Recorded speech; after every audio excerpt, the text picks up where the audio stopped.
Welcome to another tutorial. First of all, like and subscribe to my YouTube channel. Then we are going to start a video. Please watch the full video. Do not skip. Open the pixel app. Select the text. Edit by writing. Change the color. Select the stroke. Adjust the color black. Select the shadow option. Adjust the letter. Select the 3D shape. The path 10. Light angle. Copy the letter. Save the letter. Select the save. Adjust the save. Confirmation. Select the texture. Go to the gallery. Select another color.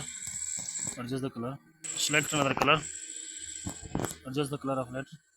Change the background color. Select another shape. Remove the background color. Adjust the shape. Copy the shape. Please like the video and subscribe the channel.